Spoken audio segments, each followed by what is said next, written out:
Poddin My Noggin, hosted by CK Sims, creating a platform to elevate, educate, and heal by creating a space where people can share their stories of struggle, triumph, and redemption.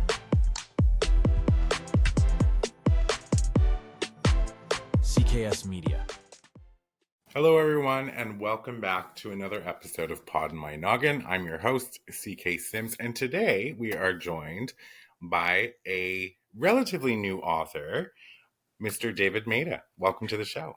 Thank you, CK. It's great to be here today. Wonderful. So, first question I have for you is, how are you feeling right now in this moment? I've been having some struggles with depression, which is not new for me. It was really exciting publishing the book. It got published in December, and I think I'm feeling a little bit of a letdown now, Yes. which I think is natural. I mean, it's great to have the story out into the world, but now what? Well, I think that that's how life goes sometimes, right? Especially I was reading on your blog sort of how this has been a multi-decade sort of venture, if you will, to get this book put together and released. And the book, for anyone listening that we're talking about, is This Is Not Who We Are. So I was reading, and I think it was July. The second post that you wrote on your website was July of last year. And I think you were in getting treatment. Yep. And then, which I'm also slightly fascinated by, because I'm not known, or I don't know if I'm from Canada, so I don't know if we use that same sort of treatment method here. I couldn't tell you whether we do or not. So I'm very intrigued by that. But so for everybody at home, David Maeda is correct? Former elections official from Minnesota. And you were the director of? Yeah, I was the director of elections for the Secretary of State in Minnesota. Yes. And that was from 2019 to 2024. Right? But you've been in elections for a really long time. It was about a 25-year career that, as we mentioned, came to an end last December.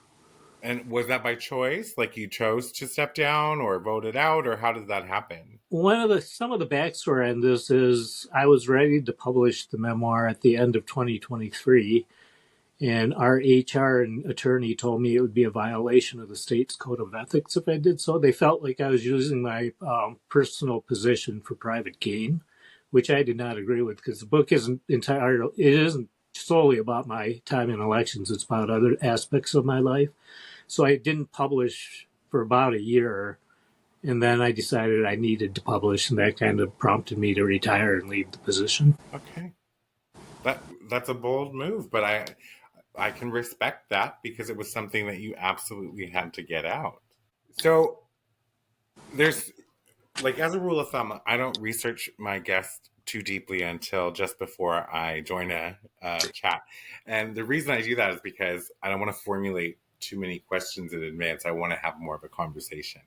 So I'm reading over here, what you've written to me, some of your blog about the book, that sort of thing. And all of these things are firing off in my brain, right? And I'm that's interesting. Because I'm like, I want to talk about the book and I want to talk about your life, but like, I am slightly itching, I guess, to talk somewhat about the climate of the election process in 2020. You mentioned this in your blog. And I think to myself, how very stressful that process must have been for someone in your position. Yeah, it was off the charts, and it hasn't exactly lessened since 2020. 2024 is pretty stressful as well. So when I started my career in elections, the things I used to worry were like running out of ballots, or a voter showing up at the wrong polling place and not having time to get to the correct polling place. So it was stressful because voters don't like you screwing up their votes. They get very huffy about that, and I understand that. So the focus up until 2020 was really on making sure we had all the logistics in place, and it's a very complicated process. It's not just happening on one day. I like to compare it to like a wedding, where you're doing all these little things in preparation for the one day, and so that up until 2020, that was really the focus of the position. That it was stressful, but you always knew by when election day was over, things would lighten up a bit. In 2020, obviously that didn't happen. It just continued on with people now alleging not only was there voter fraud, which there's not, but that there are voter administration fraud, that we were not getting the results of the election correct. And that was totally based on misinformation. And one of the reasons I really wanted to write the book is write about all the little steps we take in election administration that ensures elections are fair and secure. And those things occurred in 2020. They occurred in 2024. They occurred at every election that I was part of. Yeah, it's a very fascinating sort of topic, because when you have someone in a position of power start to sort of spread mass misinformation about widespread voter fraud, all of those things, which, is interesting because he didn't make those claims in 2024, Right. right? Right. And like, it's just a really interesting thing to look at when somebody does that, but he didn't make any claims about potential voter fraud or anything like that when he won, right? So, but yeah, I just find that whole process very, very interesting, and like I don't know every step or all of the nitty gritty when it comes to how voting is set up for people, how it's secure, and there are checks and balances in place to ensure that fraud doesn't happen. But like, I know enough to know that it's not just like David shows up the morning of, what was it, November 5th, and he's like, all right, everybody, here's some paper, and I understand that it is a massive event that probably takes 4 years to set up properly and make sure everybody's getting their ballots and things are done appropriately. So if you're interested in learning more about the election process, then This Is Not Who We Are would be a good book to pick up and read, to find out some of those little minuscule, and I say minuscule, but they're not minuscule by nature, but like the nitty gritty of what it takes to run a state election. I would agree that in part of the book, I tell some of my war stories. Some of the times things didn't go the way we planned it, and we had to do the things to recover from either a mistake or something just didn't go right. So a lot of the elections chapter is about things that didn't go right, but it then reinforces the fact that we're really doing all these little things to make sure things go right, I think. Well, and yeah, of course. So I mean, that's a long career in elections. How did you end up in said career? What was the draw, or was it one of those situations where it happened by happenstance? It was totally by accident. So when I graduated college with a history and journalism degree, and I always thought I was going to become a newspaper reporter. Well, I was pretty burnt out at the end of college, so I decided to take a little bit of a break, and I was working retail at a music store. And I was playing softball one summer with my roommate's softball team. And one of the members of the team, his mom is the one that gets people hired at the state. And so he talked to me and said, would you be interested in working for the state government? And I thought, well, that's better than retail. It's a little bit more pay. It's a little bit better benefits. I've always been interested in politics and government. So I got a job actually with the Secretary of State's office. It was a clerical entry-level position in the business services part of the office, which is by far and away the biggest part of the office. Elections is just a very tiny part of what the Secretary of State does.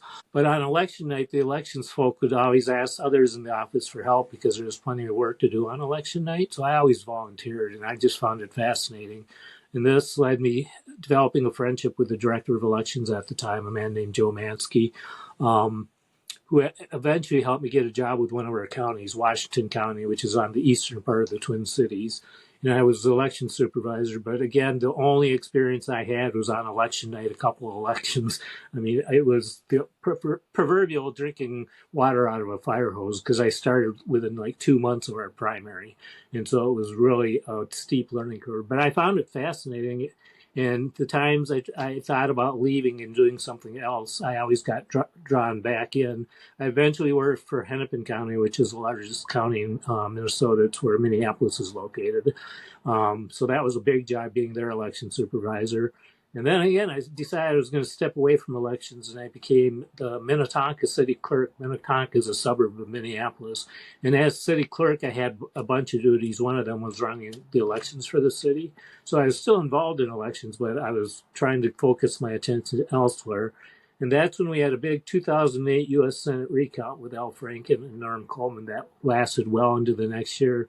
So my wish to get away from elections didn't happen because the recount just sucked up all my time. And that kind of re-energized my interest in elections, and eventually led me to being appointed the director of elections for the state. So it was totally by accident, but there were several steps that I could have stepped away and I didn't, because it was rewarding work. Yes, and it sounds like it had a fascinating appeal that keeps sort of pulling you in, like one of those things that they get your tentacles in you, and even though you're trying to break away, it kind of draws you back in. So, like, I'm going to ask, we'll focus just for a little bit on some of my questions. So, like, when you have to do a recount, like, first off, for everybody listening, I'm sure they're as curious as I am. So, when you are in ballot day, for instance, like, and people are casting their ballots, are there individuals counting ballots as they come in? It really depends on where you live. And in Canada, it's probably entirely different than what we do down here. But for most of the United States, we have voting equipment. So it's optical scan technology where you fill in a bubble next to your vote and then you feed it into the machine. And the machine actually tabulates it at that point, but the officials in the polling place don't have access to the results until the end of the night when they run a results tape. So it's keeping a real-time tabulation of the votes, but nobody can see it until the polls close at 8 p.m. here in Minnesota. Really? So, okay. So everybody that's actually in the stations facilitating these elections and the polls and all that stuff, they're not privy to who's voting what. They're just scanning one of those things. Right. It's going into the system. The system's tabulating. There's no access to that information until after the polls close at, say, 8 p.m. And then a specialized team comes in to view those results. And is it per polling station, or is it for all of Minnesota? It's per polling station. We have about 4,000 in Minnesota. The ballots themselves don't actually get looked at on election night. The only time the ballots get looked at is if we have a recount. And that's, again, Minnesota specific. In Minnesota, when we do recounts, we require that it's a hand count, so we can verify that the machine actually counted the ballots correctly. That's kind of the purpose of the recount. Interesting.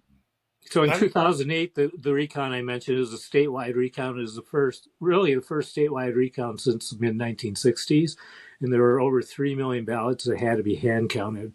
So at the time I was with Minnetonka, and we used our city council chambers. We had a bunch of tables set up with two poll workers of different parties, so a Republican and a Democrat at a table. And then they would split the pile of ballots. This is a vote for Coleman. This is a vote for Franken. And the two candidates could have challengers at the table. So if a Coleman challenger thought that we miscounted a ballot for Franken, he could challenge that ballot. And unfortunately, in Minnesota, we had an old law in the book where you can't put an identifying mark on your ballot. You can't put a mark that would tie the ballot back to you. And the reason the reason that law was in place was people, when we did hand count ballots on election night, would pay people to vote a certain way. And to prove to the person who's paying you that you voted that way, you'd put a mark on the ballot that would identify the way you voted. And so this is an old law that was on the books in 2008. We still have it on the books. But what ended up happening was the challengers for both candidates just started challenging everything. If they saw a lipstick smear on a ballot, they would say that's an identifying mark. It shouldn't be counted. And it got to be crazy where every ballot was being challenged. Eventually, those all went up to a canvassing board at the Secretary of State's office, who had to make the decision, is this a legitimate vote for this candidate? Is this a legitimate vote for that candidate? That's why I think it took like 8 months to get the recount done. Wow. So I had no idea. And that's really interesting and fascinating. And so if there's a smudge or a lipstick stain or something like that, it can be challenged in a recount based on this law that you have it. Right. Wow. That I find that's fascinating. So like, and that's something that you're working on. You have 3 million votes. And I know that millions are often downplayed now in time, right? Like in this day and age, we got people with, you know, 25 million followers on Instagram, or this house costs $5 million, and we hear it so often that it doesn't seem like as much anymore to a degree. But I want people to visualize now having 3 million physical pieces of paper in a room that needs to be manually tabulated. And not even just so much as like, yep, that's this guy, yep, that's that guy. Having a person sitting on either side of you Yeah. saying, wait a second, no, no, no, no, sorry. I'm going to challenge that one. Like, wow, 8 months. That's insane to me to think about that process. And then does this, and I'm not sure if you know the answer to this, but like from a federal standpoint, is this similar how it works? Well, again, in the United States, every state has have their own election laws, but it's very common. Our model is very common across the country here. Most states utilize voting equipment. They don't do hand counts on election night. Um, there's different laws on who's actually eligible to vote. We just had a law change 2 years ago. It used to be if you're under a conviction of a felony, you couldn't vote. We got the law changed to if you were under conviction of a felony and incarcerated, you couldn't vote. But if you're under a conviction of a felony and you were living out in the world, you could vote. And the reason we did that from an election administration side was it was very confusing to know somebody's status. They might be charged with a felony, but not actually convicted of a felony. And Mm-hmm. so we would have to work with the court system for individual voters not knowing exactly if they're eligible to vote. Now our new law is if you're out, you can vote. And I think there's political aspects to that Of argument, but course, yeah. from an administrative side, it really made things a lot cleaner. Well, now you have to think just the administrative lift period from running an election is like to me mind-boggling, right? And I know there's a lot of bodies, a lot of minds, a lot of equipment, a lot of like logistics that go into pulling this off.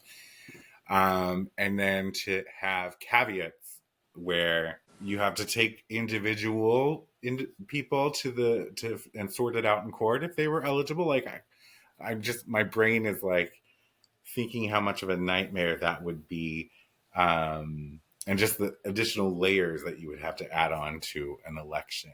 And And I just getting back to your comments about counting 3 million ballots by hand, one of the attacks in 2024, there were people in our state and across the country that wanted us to stop using voting equipment and count everything by hand on election night. To your point, counting 3 million ballots divided by 4,000 different polling places might not be that challenging a thing. But in Minnesota, on our 2024 ballot, we had up to 35 to 40 races on it, everything from county commissioners, city council, attorney generals, county sheriffs. They're all on the ballot. And you have to count each race individually. You can't just look at a ballot with 35 races on it and determine this ballot is counted this way. You have to count each individual race. So you're counting the 3 million ballots 35 times, which if all the recounts I've ever been a part of, the voting equipment is so much more accurate than human beings. Human beings, you might think just stacking things is easy, but you make mistakes. In Minnesota, we have the pile of 25 method where once you have the pile of ballots for the candidate, then you count those into piles of 25, so you can easily go 25, 50, 75. But you'd be shocked how many times our poll workers counted piles of 24 or 26 or 27, and so the counts would be off, and we'd have to recount that pile of ballots, and it was always the machine that had counted it right. And so the idea of not using voting equipment to me in itself probably would have made me quit my job. it would have been that stressful. Yeah, because I just, and wasn't in 2020, wasn't there recounts? There were recounts at the local level, and then I think some states did recount the presidential race, but not in Minnesota. Okay. Okay. Yeah. It's just, that's mind boggling to me. And so on the ballot, it says president and then you pick the person. And that's the fascinating difference between, politics in Canada versus politics in the US. So in Canada, we don't pick the prime minister. Yep. Right. So Justin Trudeau currently, whoever it's going to be when they run the election this year, we pick our provincial premier, that party, and whoever gets, and I'm a crappy person to do it, but that's how we get our prime minister. So they represent the Liberal, which is our Democratic Party. Then we have our Conservative, which is our Republican Party, and then we have like the NDP, which is New Democratic, and a bunch of the little ones, just like you have. But how the prime minister takes power is through the election results of your local municipalities and MPs and premiers. So that is very different. So I find that fascinating. So we're going to take a quick break. Thank you very much for talking about all those election things, because I find that I could probably have conversations about that for hours. I find it very fascinating. When we get back, we're going to take a little look back at your life and at some of the not so cheerful pieces of what made up your memoir, This Is Not Who We Are. We'll be right back, everybody. Partner today with CK Sims and Poddin My Noggin to get in front of an audience that cares. You will be supporting mental health stories, tales of resilience, and uplifting content, aligning your brand with bringing goodness, authenticity, and kindness front and center.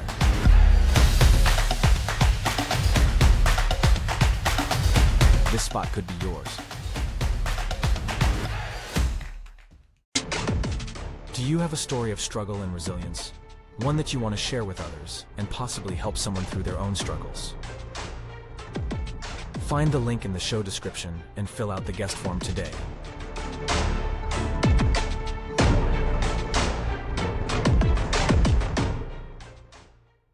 Welcome back, everybody. Before the break, I was talking with David Maeda, and I'm hoping I'm saying your last name correctly, Yep. About his tenure with the Secretary of State, elections official, and some of the stories. And he let me ask, he was very polite and gracious in letting me ask some of my elections related questions, because I find it very fascinating. David has released a book in December of this past year, and it is called This Is Not Who We Are. David, tell us about this book and why that title? So the title is kind of threefold. In 2020, during the pandemic, there was an increase in crimes against Asian Americans because of the Chinese origin of COVID. And I would watch the news and I would hear person after person say, this is not who we are, meaning we don't attack people based on their race. But to me, it was who we are. This is happening increasingly. It happened in Minnesota. It happened across the country. It was horrible. And so I thought, the second reason I call it This Is Not Who We Are, I thought it'd be very cheeky to call Memoir This Is Not Who We Are, because you're supposed to write about who we are. The third reason I named it that, and I write about this in the book a lot, is the life and we talked about it on my career path, but the life I lived in becoming an election official was not the life I envisioned when I was sitting in college, dreaming of becoming a writer. It was completely up. The path I took was not the one I thought I would live. And so I've always thought about it, and I contemplated in the memoir, what would my life have been like had things gone as I planned it? Would I be happier? Would I be not as satisfied? Because I had a very productive career, which gave my life a lot of meaning. Would I have been able to write a book? I don't even know that. So the life we live is the life we live. You can look back and regret things or wish things had been different, but it's kind of a pointless exercise to do that. One of the things I learned in the treatment this summer was to be more mindful about living in the moment, not worrying about what happened yesterday, not worrying too much about what's going to happen tomorrow. Just live in the moment is one of the things they really, really encourage us to do, and I think it does help. That's one of the areas actually I struggle with is being present and in the moment. So it's we have a lot of parallels in not in say like our professional careers, but in our struggles with mental health. And I've sort of closed the book on living in the past and having regrets. I've made peace with that. I've forgiven myself, and we've moved on. Now, if I could just somehow work on and reduce the amount of living in the future and worrying about it and be in the moment, I would fare much better, right? And I do employ the practice, right? Like, so right now I'm here with you. There's nothing else happening. There's nothing else going on in the world except for you and me in this conversation. So I'm able to Right. do that with certain things. But the second the camera goes off or I'm not focused in my job, my thoughts go to Well, I don't think you're alone. I think it's a very hard thing to practice. yeah. Even now, I'm between jobs. I'm still going to work at something. I don't know what I'm going to do next. But being without a job since the end of last year has caused my anxiety to spike, and even thoughts like, "What if I never am able to get another job? What am I going to do? Am I going to end up on the street? What's going to happen to me?" So I can't let my mind go there. I have to focus on the day's tasks today. I have to get this done. I have to make sure my insurance is in place. Just, I don't know if that's living in the moment, but to your point, I think it's really hard to shut off what's going to happen tomorrow. It's easier to shut off what happened yesterday for me, Yes, too. absolutely. I think one a therapist told me once, um, and this really resonated with me and helped me completely change my life. And we don't know what's going to happen tomorrow. So spending any time on it, really, worrying about it, not being proactive is completely fine. Worrying about it or stressing or getting ourselves worked up about it is not. Um, she was like, something that she said was, trust that you will show up for yourself, right? I like that. And that is something, if we look back in time, I want to talk about, back in time with you, but if you were to also look back in time through all of your hardships and your mental health struggles, you have shown up for yourself. And you need to trust that you will continue to do that.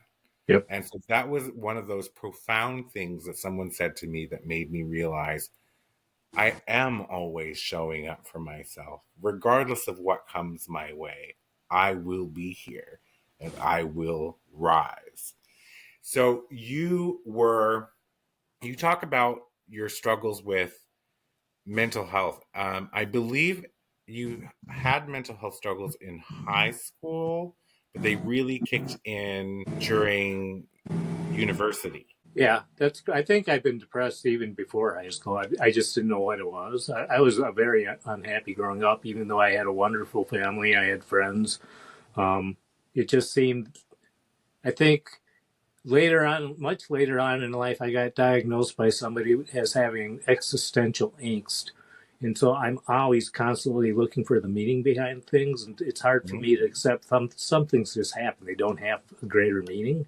But for me in high school in particular, I just thought like, why am I studying algebra? Why am I not out there in the world writing? And I struggled with that. In college, it got even worse. I really burnt out by the end of college, and then that was my first hospitalization. Was like a year out of college when my depression just became crippling. You're saying something to me right now, and it's sending off flares, if you will. Are you a square peg that you've been trying to fit in a round hole your whole life? I believe I am, and I believe my race plays part of that. I grew up in a very white community. I was Yeah. one of in grade school. I was one of two Japanese Americans in my class, and then we had an influx of Hmong refugees come to Minnesota. So Minnesota has become much more Asian American over the last 20 years. But growing up, I was one of two Asian American kids. I think we had two black kids in our class. So it was a very white community. And I never figured out how being of a different race blended in or did not blend in with my white colleagues. And I still think I struggle with that. The reason I ask you that is because I think, and this is what is profound for me and how I've been able to turn my life around, is I fought against being a square peg, like, and tried to fit myself into round holes, right? That saying, if you will. Like, I tried that for 35 years. Couldn't figure out why I wasn't happy doing this, why I perceived things differently, why the equation on the chalkboard, I couldn't get to the same answer, or if I got to the same answer, it was through a different method and then was chastised because of it. How I processed information, all of these particular things. And I always felt like, why is the world against me? Why am I broken? What is wrong with me? All of these things. And then, I've talked about this on the podcast before, but at 35, I had a major life event. Okay. And so I look at life now as pre 35 and post 35. And post 35 has been a, a pretty incredible ride. And the reason I say that is because I stopped fighting out against my natural grain and embraced my differences as my differences, leaned in even. And by doing so, all of the things that I computated differently than others would, I now think of as slight superpowers, like, because I just use them in my work or in my life, and they're very effective. So that when you said that, it just sent off that flare to me. I think I had that experience on a much smaller level. When like in high school, when I determined, well, I'm a different race, so I'm a square peg because I don't fit in. Um, I decided to, at that point, kind of embrace it. I didn't want to be like everyone else. I wanted to be a unique individual. It started in high school that I wanted to write a book. I wanted to write my great masterpiece, and none of my classmates seemed all that interested in writing. But writing was critical for me. It helped me sort through my feelings and my thoughts and where the two interconnect. And others didn't seem to need that. So again, it was another example of me feeling like, why do I need to do this and no one else needs to do this? What's wrong with me? But because I love writing so much, because I don't want to be like everybody else, I embraced it in high school. But I think to a much smaller degree than you. I don't think it was like this It was big a revelation. massive thing for me. But Yeah. um, we keep coming back to race, and I think that that's an important topic, especially right now, when you're talking about. I remember seeing the things on the news and being literally, truly disgusted by it.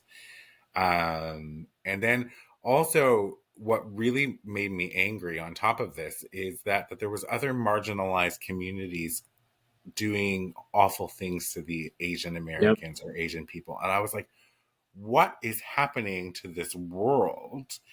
And regrettably, people just have a propensity to hate. And when they fear things and they lean to hate, and it really boggles my mind, um, how this can happen, right? So you're an Asian American, and you know the pandemic initiated from China, so you're responsible.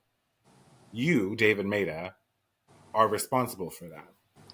So someone walking by who sees David Maeda, their mind goes to a place where they say, I must harm this person, David Maeda, because he looks like where this pandemic originated from. Yep. Like, how does one get there? Like, how does that translate? And how broken does a human being have to be able to let that sort of anger fuel their actions? Those are wonderful questions. I don't know how people get to that point. And one of the reasons, truthfully, the reason I wrote the memoir was if you look at me as a Japanese American, then the stereotypes you assign to Japanese Americans, you're going to automatically apply to me. Or in your example, you walk by me on the street and think I'm responsible for COVID. If I share my individual story of who David really is, you'll see me as an individual. Being Japanese American is part of who I am, but it's not entirely who I am. There are many different parts of me, which I so if people see each other as individual human beings, they're much less likely to have the mindset that you just laid out of looking at someone and hating them for just ridiculous reasons.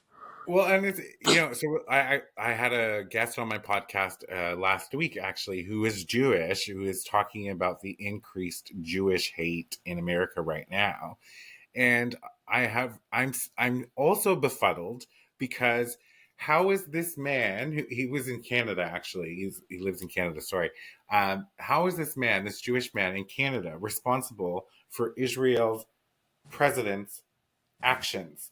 And then like it's not computing here, and people are not thinking, and it's from fear or ignorance, and it's driving me bonkers, and I don't know how to shake people to sense. Like it, you know what I mean? Like I get frustrated because I'm like, how do you start off with hate?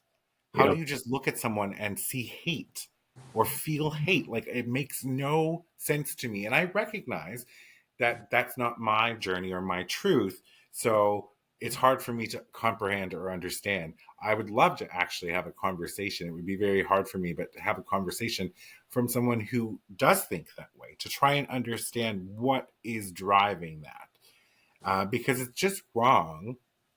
But also, besides just being wrong, if you strip everything else away, it's just stupid. It achieves nothing. Like, it achieves nothing to harm someone for something that happens on the other side of the world that they have zero control over. Yep. Like, it's just stupid. Why Anyway, would you want? Why would you want to live where you're hating? I mean, you're not going to be a happy person, obviously. no, no, I don't wake up in the morning and say, oh, I'm going to hate the world or hate whoever I come into contact with today. Yep. Like, we're in a situation right now, like, where we're very there's a lot of division in the US, and it spills over into Canada and surrounding regions. As much as I am disgusted and sickened by the actions of those who are in power, I don't hate them. Right. I don't understand them. I don't. What they're doing is wrong. The harm they're causing is wrong. But I don't have hate in my heart for them, I right? don't. I don't know how we get more people to have that mindset. I don't either. And that's just like all the people who support him or supported him and are now regretting it because that's happening. Yep. Um, like, we can't be like, well, I told you so and I have no empathy for you. The truth is, they made a decision. Everybody makes mistakes. We have to give them love, right? We have to show them kindness. And I think, oh my gosh, her name just went. I loved what Jane Fonda said. I saw the Yep. clip. We Yep. need a really big tent for those people because we want to bring them in and show them love. Yep. So this is not who we are. Is your memoir. It talks about your experiences. You give a lot of election knowledge, and you give things about your depression. You say that you were hospitalized for your depression. Like, where do you think and it still lasts today, where do you think that your depression comes from? What is it that overcomes you to keep you in a state of sad? I think it's this like I mentioned before, this continuing need of mine, which to find the meaning behind everything. That Okay. I think that drives my writing. That I need to write my what's going on in my life so I can find some meaning behind what's going on in my life. And then we get into that circle of, well, other people don't seem to need this. Is there something wrong with me? Other people, like, I've had a hard time, honestly, moving on from 2020 when I lived by myself. So most of the year I was totally in isolation, solitary confinement, basically.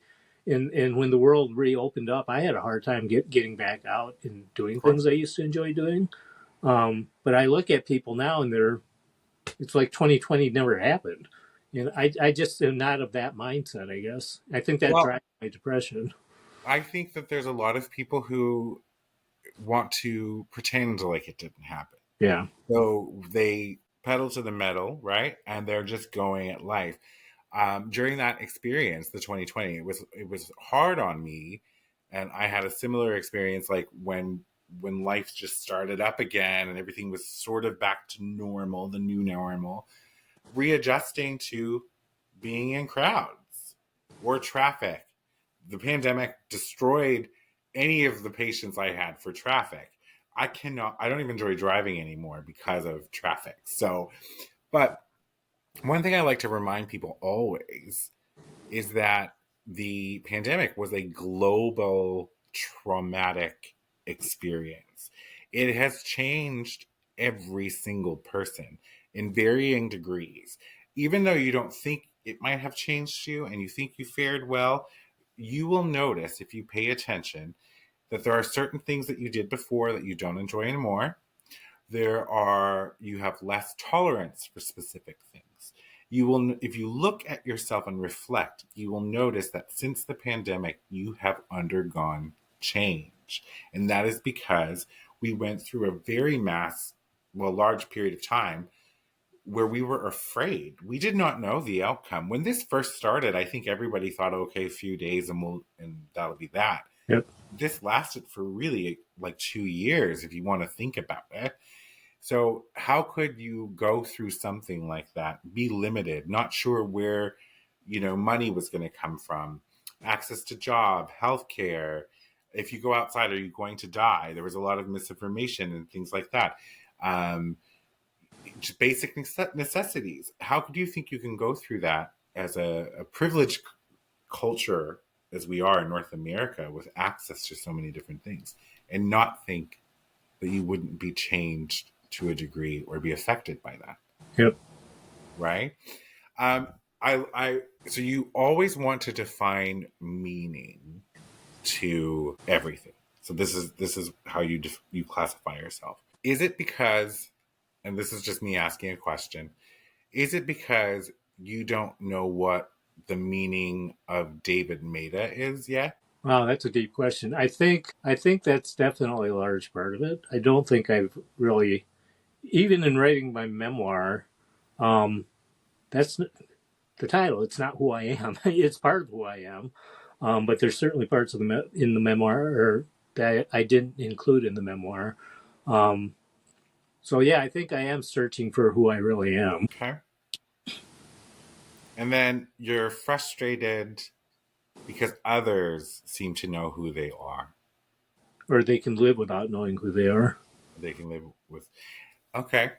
And so I'm trained, not practicing. So my brain always thinks of certain things and you don't have to answer. So if you were to visualize the rest of your life without knowing truly what the meaning of your life was, what does that do for you? Does it send you into a panic attack? Yes. Well, one of the things my current therapist really is focused on is that very thing. Like before my memoir came out, we talked about what does success look like, which gets me away from living in the moment, by the way, envisioning what a successful life for me actually looks like and get me thinking down that lane. And I don't think I have that picture in my head right now. And that's fine. That's fine. It takes time, and everybody takes time. Have you ever pondered the statement that, or the truth rather, that David Maeda is enough? I have. It's funny you should ask that. One of the working titles of the memoir is "I am enough." Okay. So yeah, I have pondered that. I don't think I believe it, but I have thought about it. I love that you're in therapy. I love that you're being vulnerable and you're talking about it. I think there's so many things about who you are. And I always, there's this theme in my mind that what if what you're doing right now in the life that you have led to date is exactly what your purpose is? To be a marginalized male talking about mental health in a public arena. Yeah, that, right? I, Like, I don't know if that's a comforting thought, but it's definitely a positive thought that I'll take with me. well, you have to look at everything, I think, because like you wrote a book. This is not who we are. You have shared deepness with individuals by you being here on this podcast and any other podcast. You are opening up your story for countless others to potentially learn from, grow from, begin their own healing journey. So that takes courage, right? And Yep. vulnerability. Um, and I think that that's something that you need to be proud of, because I know from my training that in all Asian cultures, from what I've understood and read and researched, that talking about mental health issues is not culturally appropriate Correct. and not understood at all.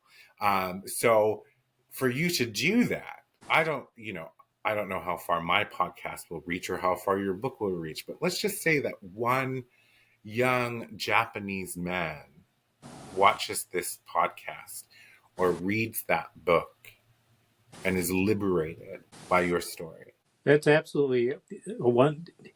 It's actually in my book, where I read Oh, about the purpose of my book is, or the purpose of wanting to write a book was to change the world. That was always my goal growing up. I wanted to create this masterpiece that would just completely change the world into a better place. And then as I was writing my memoir, I really thought, well, that's not going to happen. How many books have I read that have completely changed the world? But the books that I have read that have changed me as an individual, that's what I wanted to do. I wanted to write something that would help somebody, as you mentioned, a young Japanese American, um, feel more comfortable about who he is and what his place in this world is, I guess. And so that was one of the goals of the book. I would challenge you to define worlds. And I want to explain myself, because you wanted to write a book that's going to change the world. Whose world? Your world or someone else's world? Because arguably, if you help that one young Japanese American man or Japanese man or Asian man be more vulnerable and talk about and feel their emotions, then you are in effect changing their world, right? So you've written a book, it's out. You said now that since the book's been out, you're feeling a little low on this end of it. What's next for you? Well, I'm trying to do some, like I have a reading at my college next week. So I'm trying to get out there and do readings. I'm trying to do as many podcasts as I can. I guess I'm not a marketing person, but I'm trying to get comfortable in marketing my book because I do want people to read it. It was 12 years in the making, and I really want people to read it. It seems to be doing well. Like, Yep. for an unknown author, right? For an initial release, it seems to be doing well. So I think you're on the right track. You're having conversations about it. You're going to go read it in front of people. That makes me want to vomit, only because like I would be so nervous to do that. But I love that when people do that. And so I think you're on the right track. Do you think you have another book in you? So Or when maybe when I finished this one, I thought there's no way there's going to be a volume two. I just put I don't have 12 years to write another book and go through all that emotion of writing a book. But there have been things like we talked about the delay in getting it published. Um, I had, prior to my hospitalization this past summer, I happened to randomly run into my original muse, the girl that inspired me to become a writer 40 years ago, who I hadn't seen since we graduated. And so there have been things that have gone on since the publication of the book that I do want to kind of to dig deeper into it, to what our earlier discussion, what the meaning of all that really was. I love this. But are you interested in fiction? Shortly out of college, I did try to write a novel, and I didn't think I was very good at it. But yeah, I'd be interested in writing Well, it in a genre I'm not used to writing in, I guess. I read through three of your blog posts. I think you're great at writing. Well, thank Your you.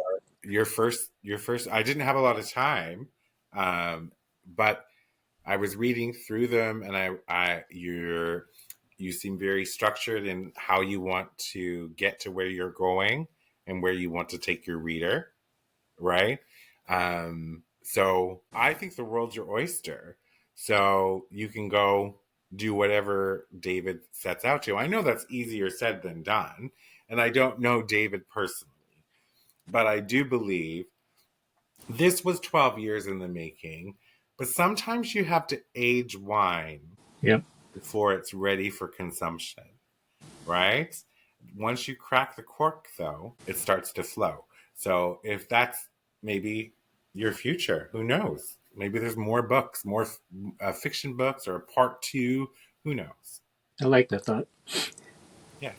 Well, I want to say thank you very much for being a guest on the show today. You have been a delight to talk to, and I wish you tremendously well in your success and in your healing journey and finding purpose and who you are. So, for everybody at home, you can actually go to. I actually got a website up, so that might be the easiest way to find my blog and find my book. Cheap or record, right? It's davidmaeda.com. I just got that up and running not too long ago. Oh, okay. So, all right, give me a second. So we're going to make sure that that's included, that you can find it. So davidmaeda.com. Yep. And then you can also find his book. Where is your book available now? On Amazon? It's on Amazon, Barnes & Noble. Any bookstore can order it for you. Perfect. Amazing. So go. I would recommend for everyone to get out there, purchase a copy of David Maeda's book, read about elections, because that's a fascinating thing, but also read about the intertwining stories of David's life throughout that as well. And keep an eye out for potential future publications and his blog as well. So, wish you the best. And I thank you so much for being on the show today. And for everybody else out there who is watching, get out there and live your wildest dreams. Until next time. Thank you. For media and sponsorship inquiries, email info@cksims.com or visit cksims.com and fill out the contact form. Be sure to subscribe so you don't miss an episode. A new episode airs every Saturday. CKS Media.